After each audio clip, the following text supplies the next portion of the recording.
Big Ten men's tennis tournament has been set and it will be played in at Northwestern. So all the times listed here are Central, and all the matches are Big Ten plus.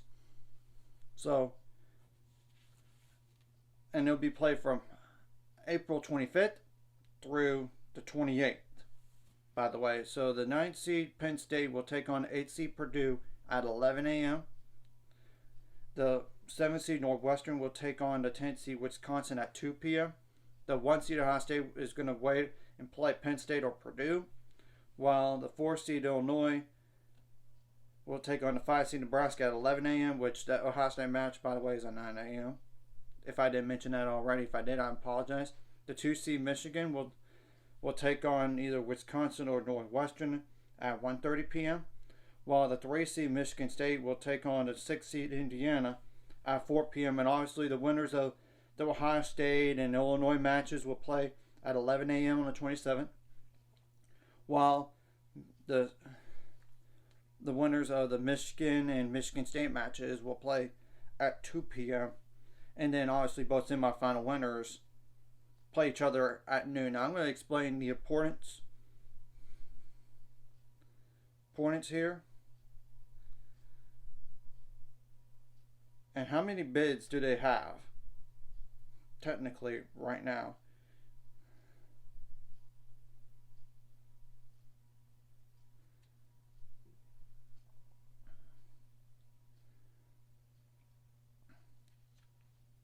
Ohio State, Michigan State, Illinois, and Michigan. Yeah, only 4 bids. And we all know the cut line. And forget Illinois and Michigan being host sites. Forget about it. Even if they win the whole thing. There's not enough points.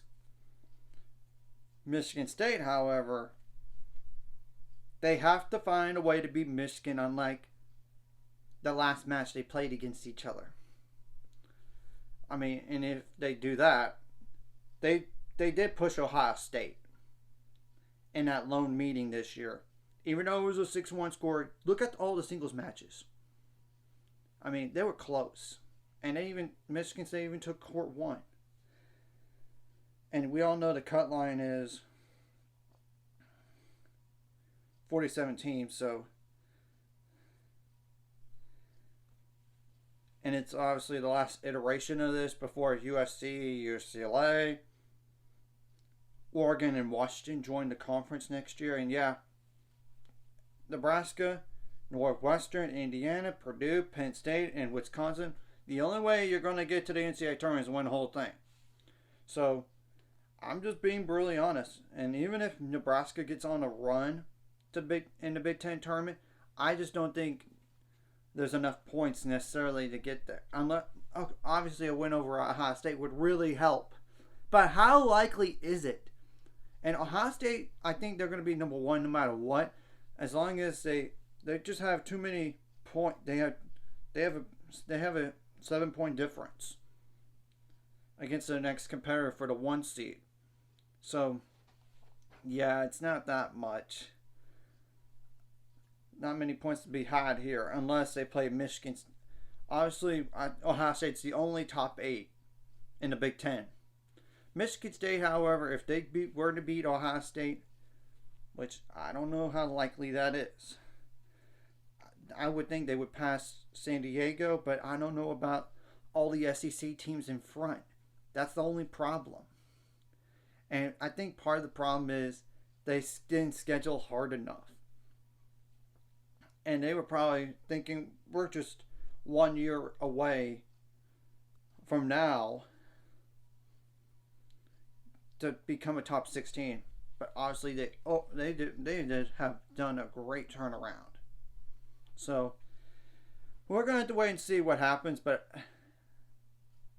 really it doesn't affect anything unless like a North Nebraska and all those teams that are outside the cut line get in the NCAA tournament. But how likely is that going to be? So anyways, if you like this content, hit like and subscribe, and see you guys later. On the road to 600 subscribers, of course, ultimate goal. It's 1,000 or more. Some of my money out, of course, like a video. Comment video really helps YouTube algorithm so more people can see it. Sharing the video does help as well so more people can watch. And if you're watching and not subscribed, hit subscribe buttons, hit the notification bell as well.